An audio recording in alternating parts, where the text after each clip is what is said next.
And I have to sit with myself and really understand who I truly am, and not necessarily understand what people told me to be, but understand who I want to be and who I truly am.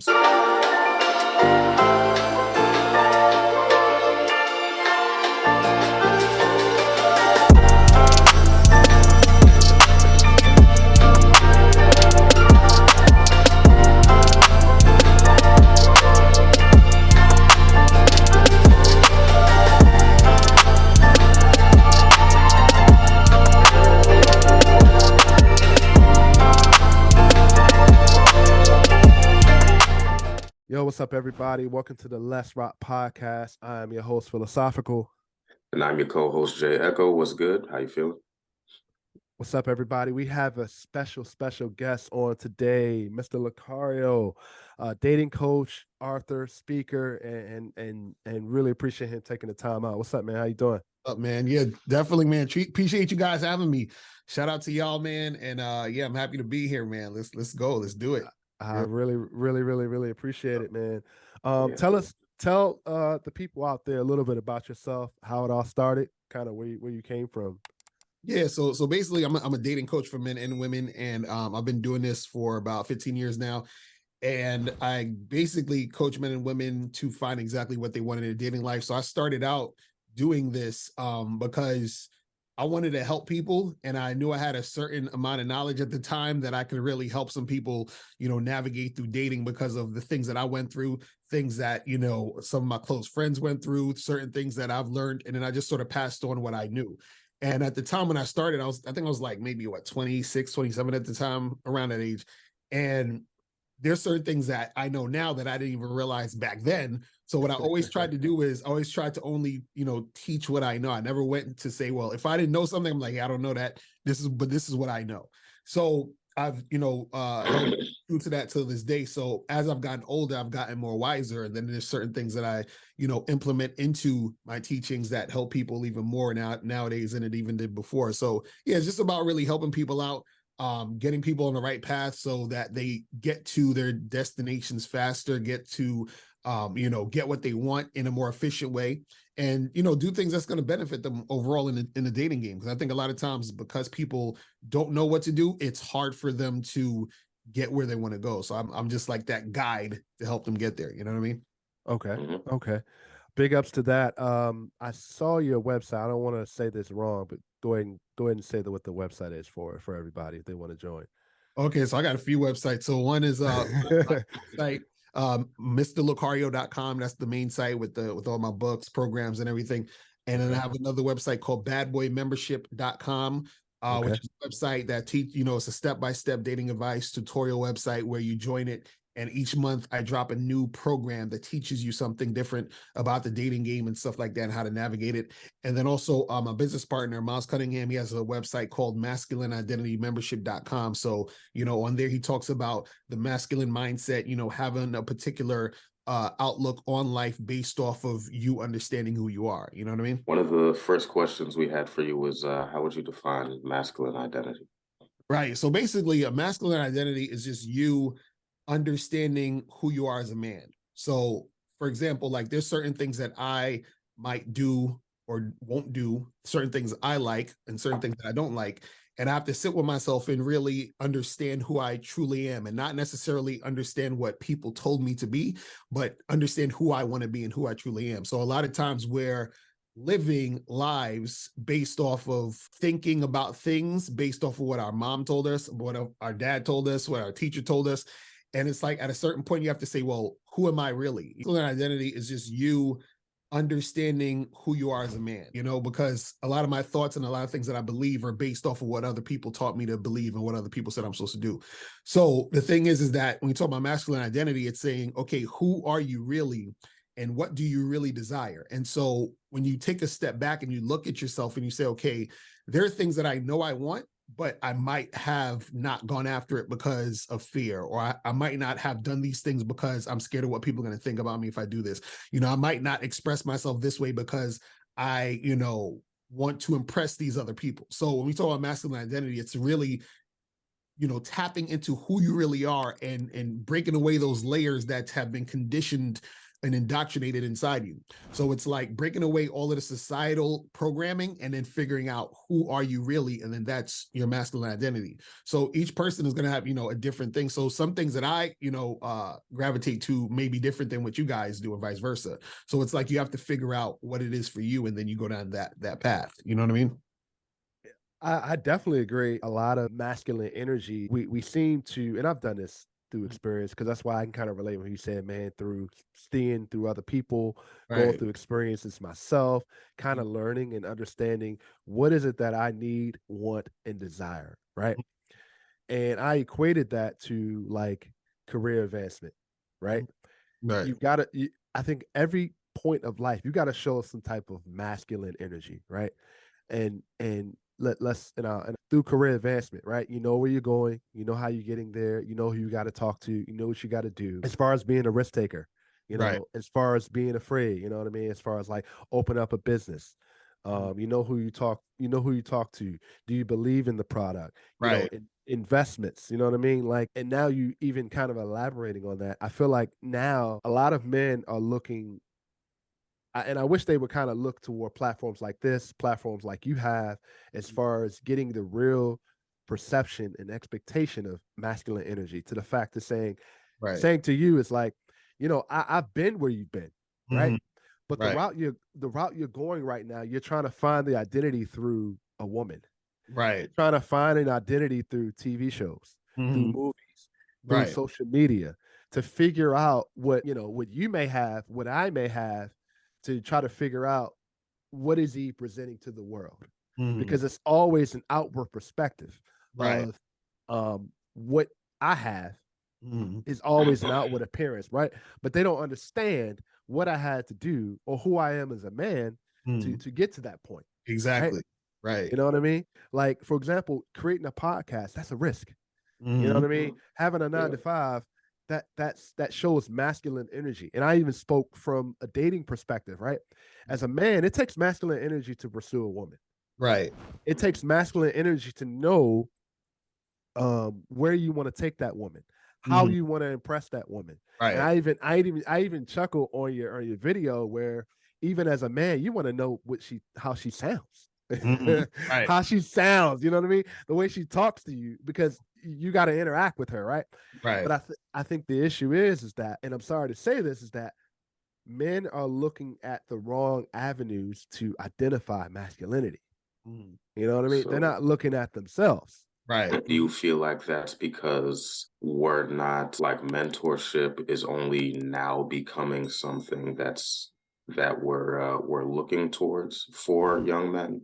Or do you think that's just because, we don't talk, quote unquote? I'll be kind of sarcastic. I don't think we're as big as Mr. Locario. I just I don't and that's what I believe in. I just truly feel like not a lot of people are hearing what we're saying right now. And I know we're just starting out, and I say that jokingly, but it's true. Right. I just feel like we're not as big as Mr. Locario, or Mr. Locario may have a certain person he's trying to get to be even bigger, right? My point is, I just feel like not a lot of men are hearing us. They don't want to hear it.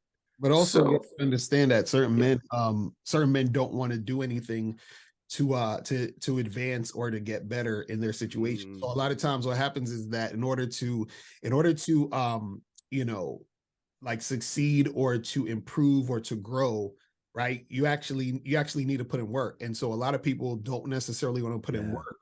And so even though what happens is that they'll hear you, but they're like, okay, I hear it, but I know that I have to do something. And then what happens is it's better to shun what they're hearing than to actually do something. Because if I shun it, then I can just not have to deal with it. And I could always say, well, that's nothing. I don't need to worry about that. That's some BS or whatever. But if I try to do something and I fail at doing that thing I'm trying, then I'm scared of what that might mean to me. You feel what I'm saying? So a lot of people are scared to even do the thing because, one, they're scared of failure, but two, they're also scared of success, because even if they do succeed, they're like, well, what does that mean? So most people want to stay in the same place, you know what I'm saying, that they're in, because it's comfortable. If you, at least you try, you're taking, the main thing of masculine energy is taking action, right? If you're taking action and you fail, the main thing is you've taken action. Right. But if you take action And I always get this phrase, and I always hear it, and I've been thinking about it for a long time. When you take action and you succeed, how am I going to handle it? Right. Right. And that's the part where I feel like, for me, that's kind of what I'm trying to figure out. How do you handle that success? Are you ready for that success? Right. And I feel like we are preparing for failure automatically. So that's why we're not taking action. Right. Exactly. That's something I personally have struggled with, and it's something I'm working my way through right now.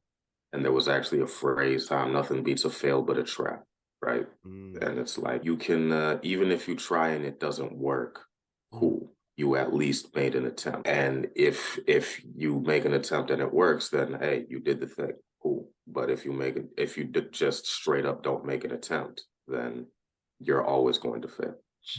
Right. Yeah. What are some signs a woman is not feeling you? Oh man, I mean, well, the number one sign is that she's not listening to what you're saying. So this is why I usually tell guys when they interact with women, you have to instruct them on doing something. So you know what I mean? Like, and this can just go even like when you're just setting up a date. So you say to a girl, hey, let's meet up Friday at 8 o'clock for some drinks. Meet me at so-and-so bar, right? So you're telling her to do this. So all you're looking for is for her to say, okay, cool, sounds good. I'll see you there, whatever. But if she's like, oh, well, I don't really drink. Can we like go get dinner? She's not really feeling you. You see what I'm saying? Because a woman who feels you, she's always going to follow your lead. Even if she doesn't drink, all she's going to do, she's going to come to the bar and she's going to drink a non-alcoholic drink. But she's not going to resist because she actually wants it to happen. So I always tell guys that resistance, any form of resistance, is some form of disinterest. And so what a lot of guys have to look for is highly interested women, because I always tell guys is that there's 3 levels of interest: is high interest, medium interest, and low interest. So high interest is when a woman is extremely interested in you. She's about what you're about. She follows your lead. There's no resistance. She's making it happen. Medium interest is where a woman, she's interested in you, but you're not her top choice. So therefore, because you're not her top choice, she's not going to be fully 100% invested in just doing what you want. So she'll give you a little friction. Low interest is a woman who doesn't really like you as like a romantic or sexual partner, but she likes the fact that you're there. You give her attention. You'll be like a pen pal, friend zone type of guy. You see what I'm saying? So depending on her, interaction, that's going to show you her level of interest. You see what I'm saying? You telling a woman where we're meeting, what time we're getting there. Right. Women need that. They want that. Yeah. And my point is that a woman, like you said, there's 3 levels of interest. If she's not interested in you, but you come out, say, hey, we're going here, we're meeting here at this time, and she's willing to be there, that puts you in a different class than the other guy she's dealing with. You taking action, you taking a risk. And that's why a lot of these men out here who think that we always look at these women out here, why is she with him? Right. He took action. She may have looked at him for 5 seconds, I'm not feeling him, but because he took action, right, he's got the prize. The thing that men are understanding is when you take some action, I'm not allowing you to put me in a friend zone. Women like for you to tell them, this is where we're meeting, this is what time we're meeting, and this is how we're meeting. Right. That sets you apart from the other 10 guys that's blowing up her phone right now. You know what I mean? Because she's getting guys every day. Guys are pursuing her every day. Right. And that's what sets you apart, by the action you're taking. I would say you spoke on most of what I was going to say, but the big thing is, like, closed mouths don't get fed. Right. I mean, even if we're moving away from dating, like career wise, just if you want something, make it known, but don't just make it known. Like, start taking the actions required to get you to that place. For instance, like there are folks who say all the time, like, oh, I haven't gone anywhere in my career. Some of that, sure, it could be the field you're in or the place you're working for. It could be that. But how many people actually know you're trying to advance? How many people actually know you're trying to move up?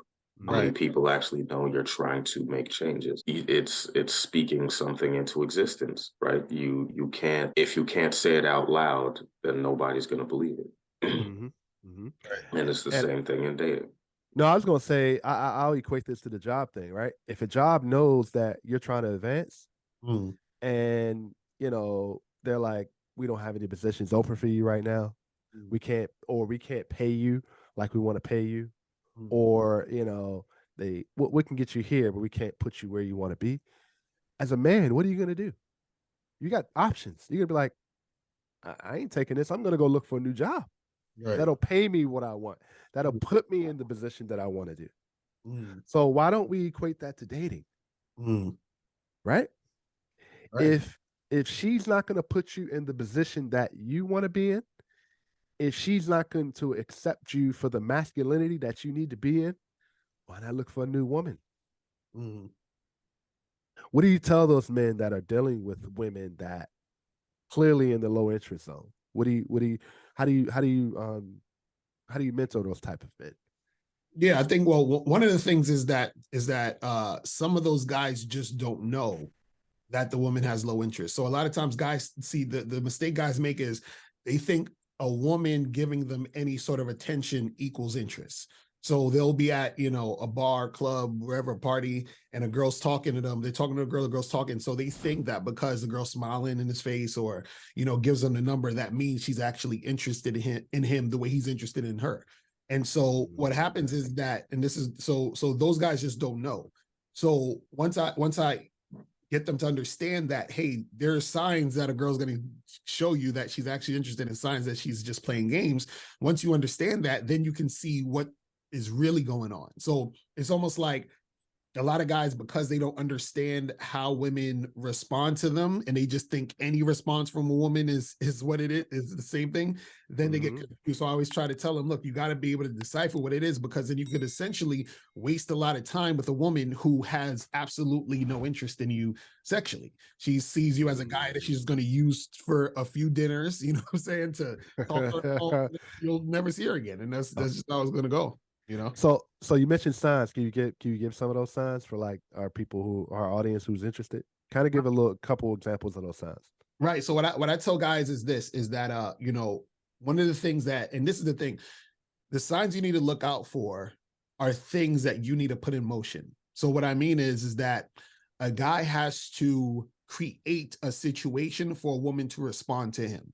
So what a lot of guys like to do is they like to just sit back and then see what the woman is going to do, right? But what the better course of action is you have to put things in motion to see her reaction to what you put in motion. So for example, and I always tell guys this, is that when you're on a date with a woman, you need to be flirting and you need to build sexual tension, because what the main important thing you want to notice is if a woman is sexually attracted to you, because that is the strongest form of attraction. So I always tell guys this, is that, and I talk about this in my book. I have a book called Looks Don't Matter, 7 ways to attract women without your looks. And in that book, I talk about 5 types of attraction that women are going to have for men. So the first type is, and this is really no order of importance, but I just, 1 through 5, physical attraction, sexual attraction, behavioral attraction, resource attraction, and friendship attraction.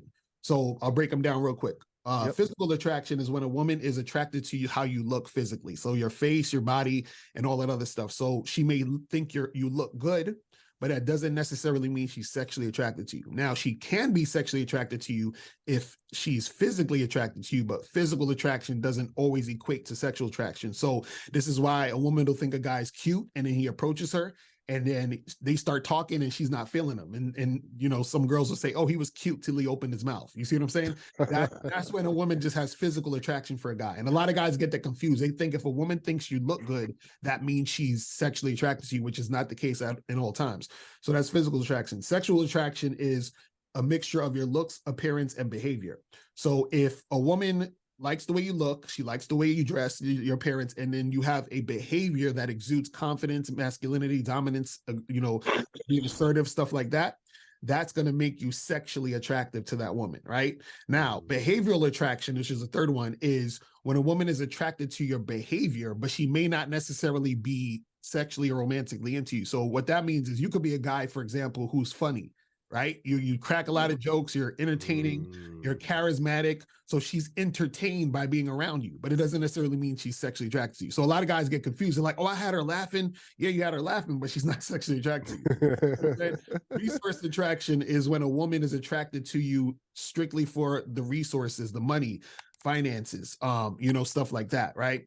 And friendship attraction is when a woman is only attracted to you as a friend. So there's no sexual interest. Now, some of these overlap. So a woman could have, physical attraction for you and be attracted to your resources. A woman could be attracted to your resources and be attracted to your behavior. So they overlap. The only two that don't overlap is sexual attraction and friendship attraction. So a woman can't be sexually attracted to a guy she sees as a friend. It's impossible, right? So what happens is a lot of guys get confused with this because they don't understand there's different types of attraction. So you could be talking to a woman who just likes the fact that you are funny, you're a funny, charismatic guy, but she's not sexually attracted to you. That guy's like, hey, let's exchange numbers. They exchange numbers, they go out, and nothing really happens. He's like, what happened? I thought you liked me. Yes, she liked you because you were entertaining, but she wasn't sexually attracted to you. So what I tell guys is the way to see if a woman is sexually attracted to you on a date, what the main thing you should be doing is flirting and building sexual tension to see if this woman is responding to you sexually. Now, once you see that she's sexually attracted to you, everything else is, just let it fall down the line. But the main thing is that you want to see if she's sexually attracted to you because, of course, you're on the date and trying to interact with her because you are sexually attracted to her too. So you want to make sure y'all are both on the same page. A lot of people don't understand. It's like everybody likes to make all these things about, friends to lovers or, getting friends or all this type of stuff. And it's like, nah, now there are certain things you can break out of, like we ain't friends, like this ain't what it is. But, or there are certain things you can indicate you might be attracted to this, but this is not what I'm going to provide you. But a lot of times we get caught up in the small indicators of attraction because we don't understand what we're looking at. Right. Women are attracted to drama, or they're attracted to they're attracted to problems. And it's like, no, that's not what they're attracted to. It's just that's what it looks like to us because we don't know any better. Right. They're attracted to excitement. They're attracted to interesting. They're attracted to entertaining, like you said. Right. Now, because you can be like you said, you can be a physically attractive man, you could be a resource attractive man, but there are a whole bunch of rich, fine dudes who are still single. Right. Exactly. And it's because OG is still boring. And it's like, yeah, you got all this stuff, but I'm not attracted to that. There's something else I'm looking for. Right. And coming to that understanding is what ultimately starts helping people move into, I understand what you're looking for, and I will give you that instead of all of the shiny stuff that I thought you would be attracted to when I first started. How do you define an uncooperative woman? What's your definition of an uncooperative woman? Yeah, it's basically just a woman who's not following your lead and working with you to make something happen. So it's basically, and this is why I said, like, the woman who's interested in you, she's going to follow your lead. So and the thing is, as a man, you have to have a program. You have to have something that you know you want to do, how you want to do it, how you want it done. So even like I said, if you're just going on the first date, it's like, hey, this is the plan. Friday, 8 o'clock, drinks, this spot. So now if she's uncooperative, again, she's going to say, oh, well, I don't drink. I don't want to do that. Let's do this. You see what I mean? So she's not cooperating with the situation. And so a lot of guys, they think that that's normal, meaning like that is their norm because that's what they're used to dealing with, is that women who are uncooperative. So they feel like they have to warm up to her or sort of like go along with what she's saying in order to get with her. But the problem is that anytime that you sort of acquiesce to an uncooperative woman, right, what's going to happen is that you're already setting yourself up for failure in that situation. Because the thing is this, all that needs to happen when you're dealing with an uncooperative woman is that you need to charge it to the game, which means you need to just continue to see other women and leave her alone. Because if you interact with her, the fact that you followed her lead, now she sees you as less attractive. So what happens is women can't be attracted to a man that is following her, because what happens is that the men who are attractive don't follow women. So by default, if you follow her, you're unattractive. You see what I'm saying? And this is what guys don't understand about, where women can tell certain things about you based off of like the way you move. You know what I mean? Just like, for example, I was talking to this other guy the other day. I was doing this interview and I was saying that, they're talking about double texting. And I said, see, one of the things that makes double texting not attractive, right, is because the behavior of double texting shows the woman what type of guy you are. Because if I'm a guy who's confident, attractive, I have an abundance of women that I can talk to, interact with, date, and whatever, I would not be double texting you. That wouldn't happen. So an attractive guy wouldn't do that behavior. It's almost like if somebody said they were rich, but then they were begging you for $20, you'd be like, this guy ain't rich, right? Because he's begging you for $20. So if a guy is double texting you, he's not an attractive guy. He's not a guy who gets women. He's not a guy who understands what's going on, because if he did, there would be no way in hell he's going to double text you. You see what I mean? So a lot of times, and that's just one situation. So imagine the other behaviors men are displaying that show women that they are not that guy, that they're not the top guy, that they're not, you see what I'm saying? So a lot of guys don't even realize their behavior is already telling the woman a story based off of what's going on, because what happens is similar guys have done the same thing. So in her mind, all the dudes who double texted me acted this way. You see what I'm saying? So you're just like the other guys. And so that's how it works. You see what I mean? So are you I just want to be clear, right? My definition of double texting is chase her for her attention. Is that kind of what that means? Double texting? Yeah, okay. Like, so basically it's like she doesn't respond right away. Right. It's like if you text a girl at 2:00 in the afternoon and then you text her again at like 3:30, you know what I mean? And she hasn't responded back. You know what I mean? Okay. Now there's different scenarios where, let's say you might have texted a girl to 2 weeks ago, and you haven't heard from her. And then if you want, you can text her again. It's 2 weeks later. That's okay in a certain sense, certain context, right? Depending on the context. But in general, like if you're double texting, meaning like you're texting a girl, you're texting her again, hey, where are you? What's up? You know what I mean? It's like, like relax. That means you're not priority. Exactly, right. Somebody else has got her attention. Right, exactly. You're still chasing her to make her think that you are.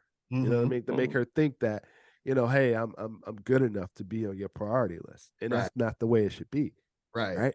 Exactly. Do you think men should wait on a woman to be cooperative or move on? Oh, never wait for her to be cooperative. Never. See, this is why from the beginning you need to see if there's cooperative behavior. Like, for example, like if I'm on a a dating app or something like that, and I like Tinder or Bumble, one of these, I match with a girl and I say, hey, we should get together, get a drink or something like that. And then she says, oh, I would rather us go to dinner. Either I'm unmatching her, I'm just ignoring it and I'm moving on to the next. We're done. Like that, we're finished at that point. You know what I'm saying? Like, and the reason why I say that is this, is because what happens is, as a man, you have to, again, like I said, you have to have a program. And so what it is that it's almost like how a company has like a certain protocol. It's like, if this happens, this is grounds for being fired. If this happens, you get a warning. If this happens, you know what I mean? So it's like, it's the same thing, when you're dealing with women, is that you understand that the women who are interested, they're not going to be uncooperative. You understand what I'm saying? That's a fact. Women who are interested are never uncooperative. And the reason why is because when a woman is interested in a man, right, to her, that man is rare. So what happens is that she doesn't want to mess up a situation with a man she's actually really interested. A guy she's kind of like this with, she don't really care. So she can play the games, whatever, I'll say certain things because she's not really interested in him that much, right? And so the reason why you don't want to wait on an uncooperative woman is because the fact that she is uncooperative means that she doesn't really have high interest in you. Because if she had high interest, she'd be cooperative. So a lot of this it's really simple, but the problem is that guys want to give women the benefit of the doubt because they may meet a woman who they're really, really attracted to, like, yo, this is the baddest chick I've ever seen in my life.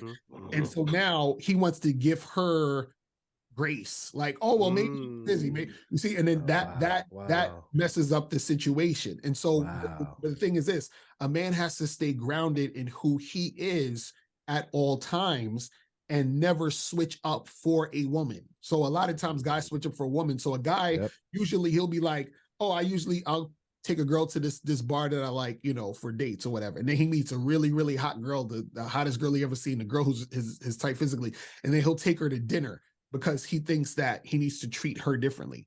You see what I'm saying? And then that's because she's attracted to her differently. Right, exactly. Okay. That's where he messes up, because that is showing it's inconsistency in his character. So even though that particular woman doesn't know that he's being inconsistent and he's, you know, acting this way with another woman, he knows he's being inconsistent. And then so what happens is that seeps out in his interactions with women regardless. So now when he's out with that really bad chick at dinner, she's going to notice the inconsistencies in his character already, because he's already being inconsistent at that moment. And then so the inconsistency is the part that's going to make him unattractive. You see what I'm saying? So sometimes you have to basically charge your chicks to the game, like stop dealing with a certain woman to basically like uplift yourself. So what happens is that the more you're doing to reinforce to yourself that you have a standard and that women have to meet that standard to be with you, then the more attractive and confident you become when you're dealing with other women. You see what I'm saying? So now when you move into the next woman, she's like, oh, this is a guy who's, you know, I can't play games with him. He's on point. Like he's interested in you. You're going to be 100% cooperative, because this is the thing that people don't get is this, because I talked about this before, is a thing. There's an attraction hierarchy. And so it's real. And I always love to talk about this. So basically on the top of here is the top guys. So these are the most attractive guys. This is not just physically, this is like everything, you know, like all together. He's an attractive guy. He's confident, you know, you've got all five, everything is on point. Right. Yeah. And below the top guys is all women. All women are below the top guys. Then below the women are average guys. And then below the average guys are below average guys. I'll break it down. So the top guy, the reason why he's at the top of the pyramid, he can get sex and relationships easily, right? Yep. All women can get sex easy, but they can't get relationships easy with the top guy. They can get relationships easy with the guys below them, but they can't get relationships easy with the top guy. So the average guys, right? They can get sex and relationships, but they have to work hard to get it. You know what I'm saying? And the below average guys have to work the hardest out of everyone. You see what I'm saying? So what happens is that when a woman meets the top guy, she's going to be extremely cooperative, because it's rare for her to get this guy to basically, you know what I'm saying, give her attention outside of just sex. So when she likes him, she's like, okay, let me be on my best behavior so I can to be with this guy, because I don't want to go back down here to the average and below average guys. You see what I'm saying? So that's really how it works. And I'm glad you mentioned that, because not anywhere you said that the guy up here has a lot of money. Right. It's not you even, know what I mean? It's not, but that my point is that's what the below average men think. Right. You know what I mean? So I wanna, I'm sorry, Jay, I'll let you ask. Go ahead. I wanna ask this question, right? You brought up a good point, right? What happens when the man moves on and all of a sudden the woman becomes cooperative? What do you tell the fellas then?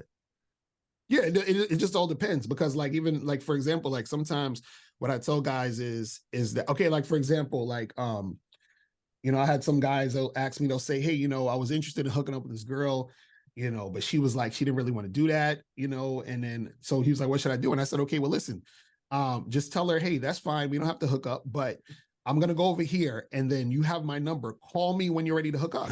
And so he goes, leaves his own thing. And then all of a sudden she calls him a few weeks later, and then she's like, hey, I want to come over, and then they do what they got to do. So if a woman's being uncooperative, then you just remove yourself and you basically say, hey, when you're ready to cooperate and do what I do this thing, then I'm here. But if not, then you can just keep staying over there, and that's it.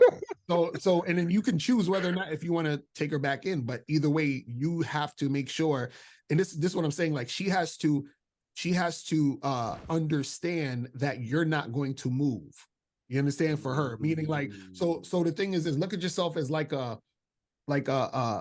pizza store. You know, somebody comes to the pizza store, they say, hey, I want sneakers. But like, well, we don't sell sneakers here. We only sell pizza. What you mean? Yeah, So, yeah. when you hungry, come back here. That's all it is. I'm never selling sneakers here. And that's the thing. The problem is a lot of guys are pizza stores who want to start selling sneakers now because a certain girl came in there. You see what I'm saying? That's the problem. And this conversation builds on a bunch of conversations that we've been having on this show about one, standards. We talk about standards all the time. And one of the recent conversations we had was about your inherent value, how you feel, how valuable you feel you are, and how you demonstrate how valuable you feel you are.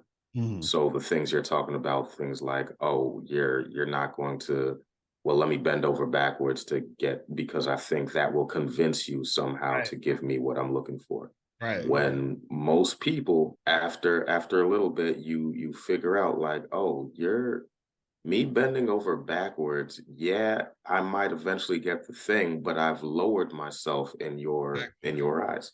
Like, essentially, I've shown you that I'm willing to give up the value that I claim I have just to get the thing I want, as opposed to either working for it myself or whatever the case may be. And like you said, that immediately lowers your level of attraction in not just a woman's eyes, but anybody's eyes.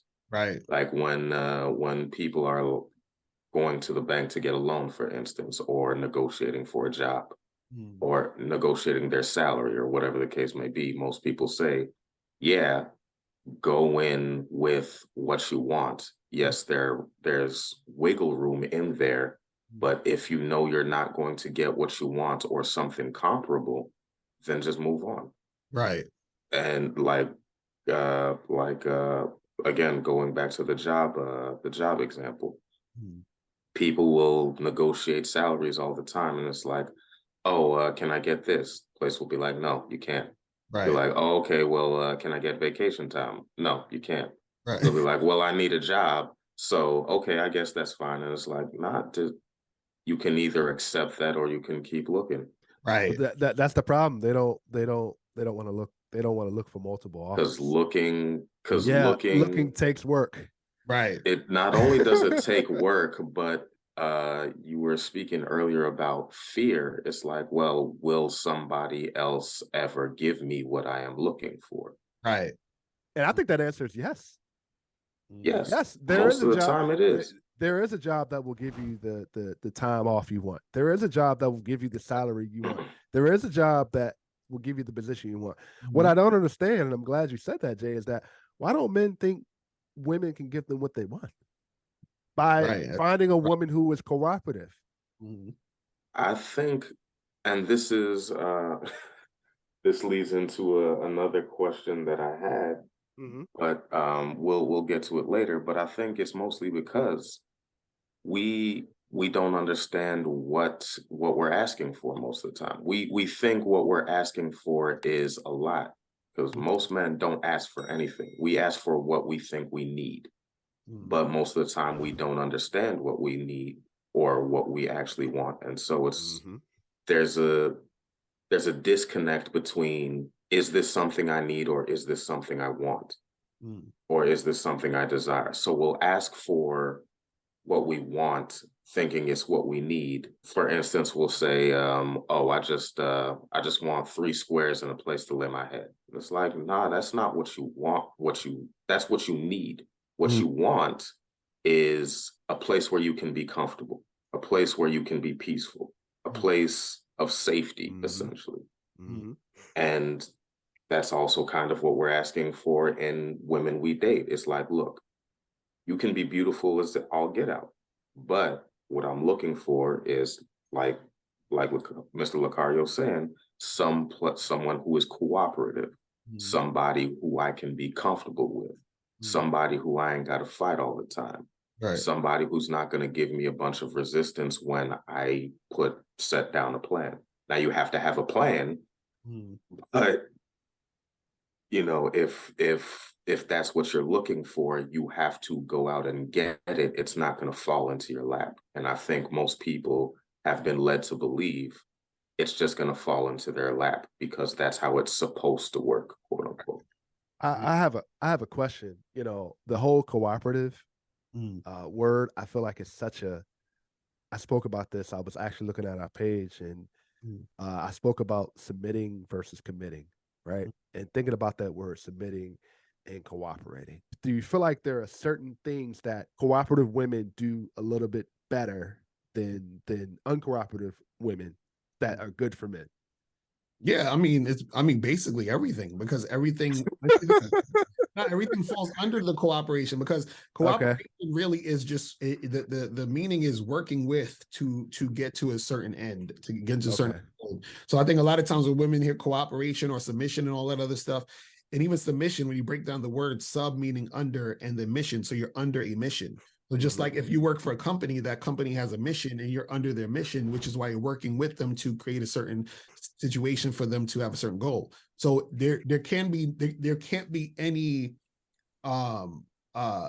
there can't be any goal met without cooperation or submission, regardless of whatever you're doing to reach a goal. So for example, even on this podcast, right? Like we each have to submit when the other is speaking in order for the podcast to continue and to be consistent, right? So like when I'm speaking, y'all aren't speaking when you're speaking. I'm not. You see them, like we're all submitting to each other in order to make this work. So the problem is that when the person doesn't realize that the submission, because even a man also will submit to his wife in certain situations, because if a guy's going to work and let's say his woman's a stay-at-home mom or whatever, he's going to work, busting it, doing his thing, whatever, making the money, bringing it back home, making sure the house is good and everything. That's him submitting not only to his wife but his kids and basically his family. So what happens is that there's this thing where I think when women hear it, they think that like guys are just sitting there with a cigar in their mouth. It's like, do what I say, woman. It's like, no, it's not. Make me a sandwich. Right, exactly. It's like the thing is that as a leader has a big responsibility, because a leader still is they're serving the people that follow them. That's the point of the leader. Think about everyone. You see what I'm saying? So that's a job within itself, but that leader can't be effective without a submissive person in that situation. It goes hand in hand. It's just like, for example, like I did a video, because I have a channel where I talk about like motivation and different things like life skills, whatever.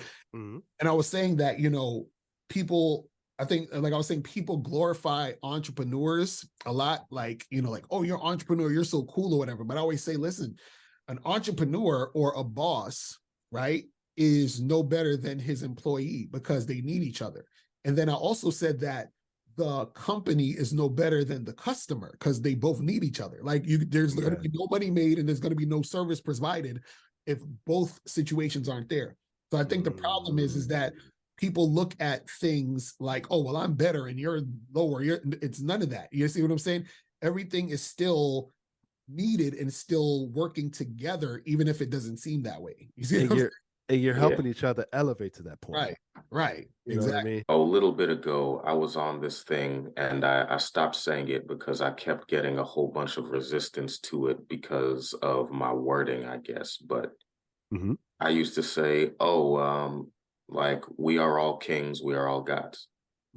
And what I meant by that wasn't that, oh, I'm above anybody. It's exactly what you're talking about right now. It's the idea that you have just as much value as I have in this relationship, because I need you for whatever the goal is. Right. Whether it's family, whether it's employment, whether it's whatever the case may be. I need other people to get to where I am trying to get to. Nobody grows in a vacuum. Nobody makes money in a vacuum. None of that sort of thing. Right.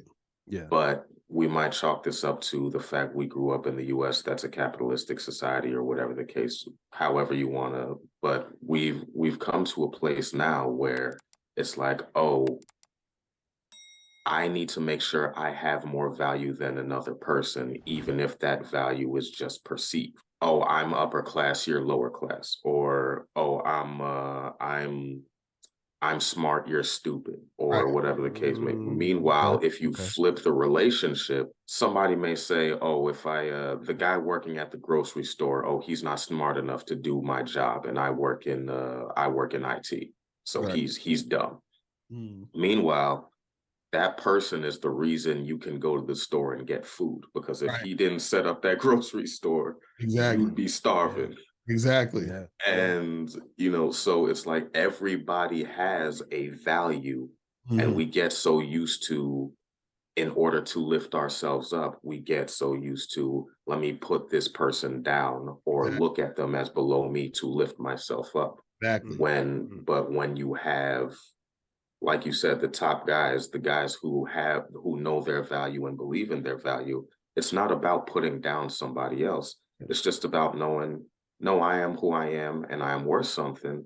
Mm. And these are the standards I have in place for you to engage with me, period. Right. I'll kind of go into our last question because I think we've kind of touched on, what dating is right now and everything. Mhm. Do you think the part men play, should it be taught or should be learned on their own? Mm. I think it's both. It's Okay. both, because I think what happens is that there are some things that you don't know that you need to be taught about because you might miss it. Mhm. You know what I'm saying, in your journey of what you're doing.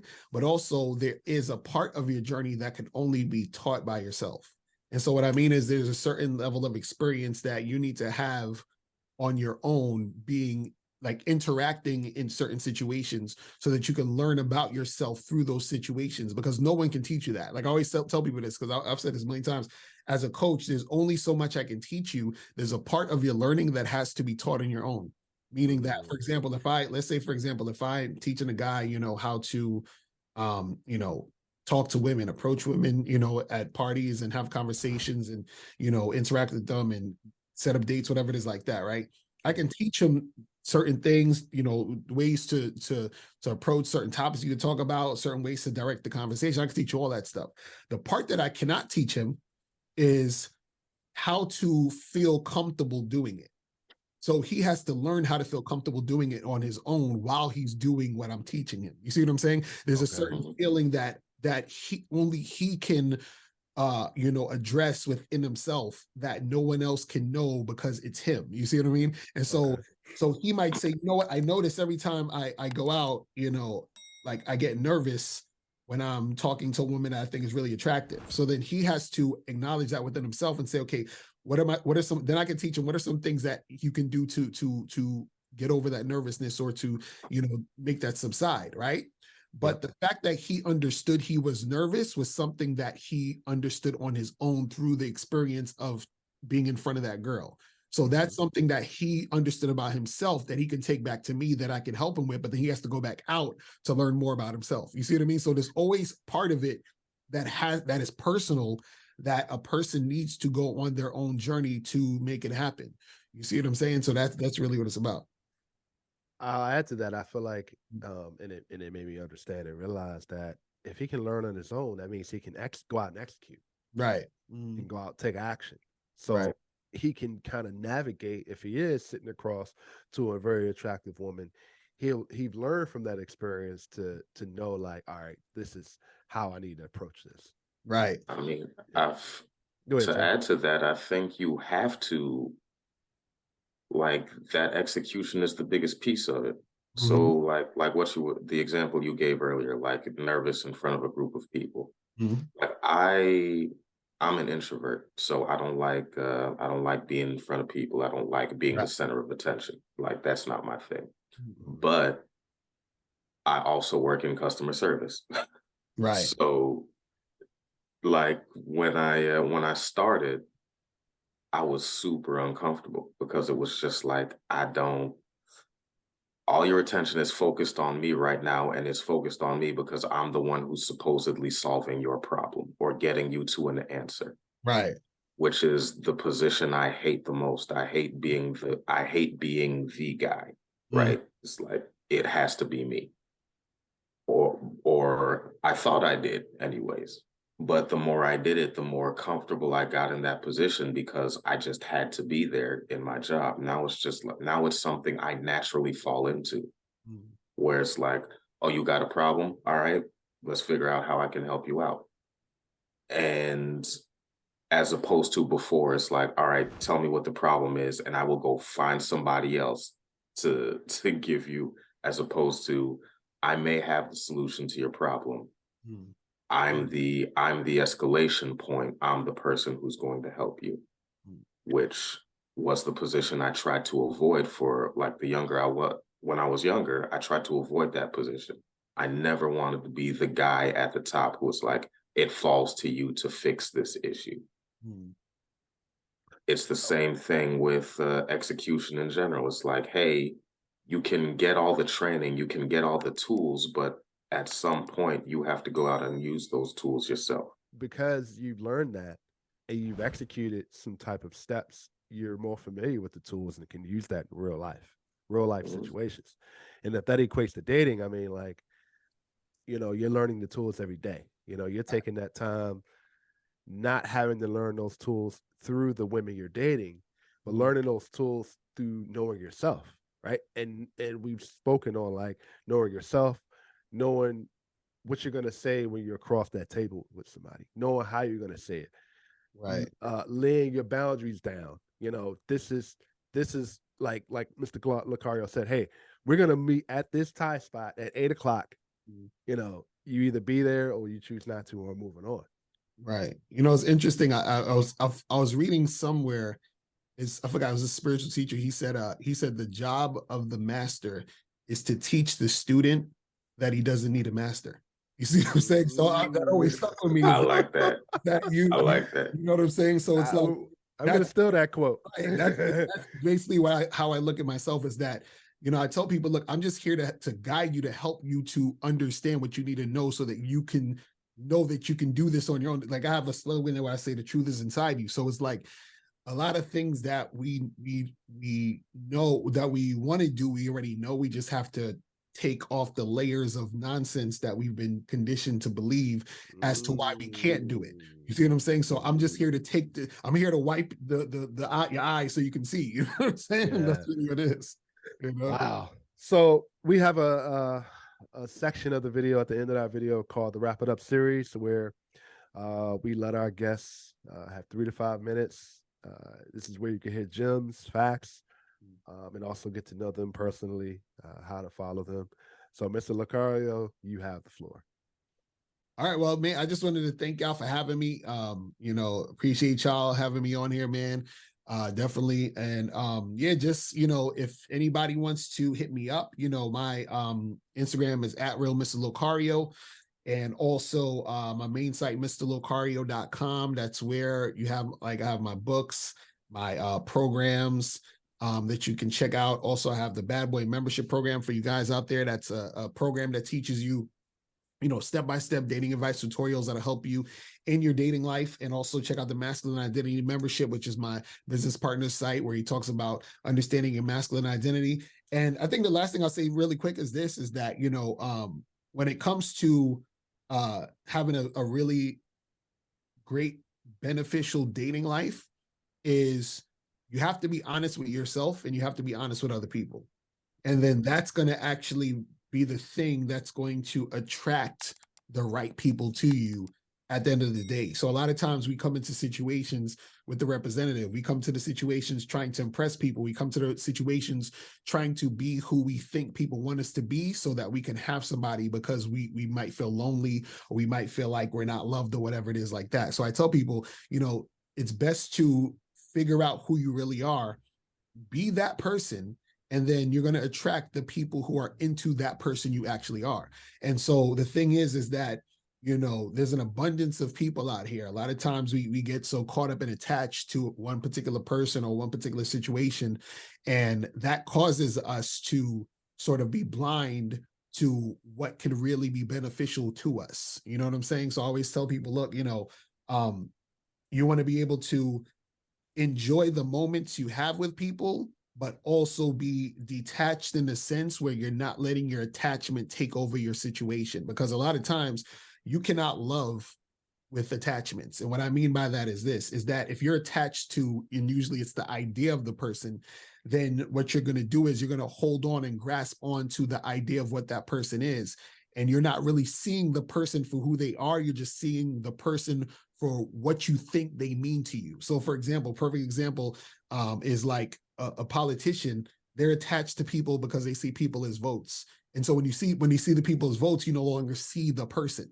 So when it's the same thing with dating and relationships, it's like, oh, this person is going to make me happy. This person is going to be the person I'm going to, that's going to fulfill my sexual need. This person is going to be the person that, and then so you don't actually see the person behind the idea of what you think that person is. So then you can't love them because you're just attached to their idea. And then so what you do is you sometimes change yourself and change what you think, or you act the way you think you're supposed to act to keep that attachment, right? Instead of just fully being yourself, being in the moment and enjoying people for who they are. And then in turn, they can enjoy you for who you are as yourself. And in that right there is the most beneficial types of relationships, because in those situations, right, you're fully being yourself, so then you can fully love another person because you're fully accepting yourself, so then you can fully accept the other person. You see what I'm saying? A lot of times we don't fully accept other people because we haven't fully accepted ourselves yet. So we're looking at people through the same lens we're looking at ourselves. We're pretending to be a certain character, so we're looking at their character or that persona that they're putting out. And so we get attached to that, and we're trying to keep that persona because we think that's what we need to stay happy or to be happy or whatever, instead of being happy with ourselves. And then so everything else is just a bonus. Like, hey, I'm good with myself, but you're here. This is great too. And if you're not here, I'm great also. You see what I'm saying? So that's how I look at it. You know what I mean? I will say I definitely went through that. I fell for the facade. I fell for the and really important to me is the not allowing someone else's facade or persona or even their identity cloud your identity of who you are. Because if you can't be someone else, not only for yourself, you can't make decisions for yourself. If you can't make decisions for yourself, you can't make decisions for a partner. Exactly. You know what I mean? And you're directionless. So we really, really appreciate you spending the time with us, man. This is one of the best interviews I would say up to this point. Many more this to was come. this was dope. This was really dope. I learned a lot. I know Jay is taking notes. I'm on the website getting ready to order the book. There you go. I am too. We definitely like to support our guests, and I will talk offline as far as getting your book. Make sure you guys like, share, subscribe to the Let's Rap Podcast. Make sure you guys follow us on Instagram. Make sure you guys follow Jay Ecko on all platforms. Yes, I said it. He is on all platforms now. Make sure you guys follow Mr. Locario on Instagram. Go to all his websites, support his book. He's also on YouTube. We are great supporters of his work, his mission, his page, and what he stands for. And I'm Philasophikal from the Let's Rap Podcast. Peace, y'all. Take it easy, y'all.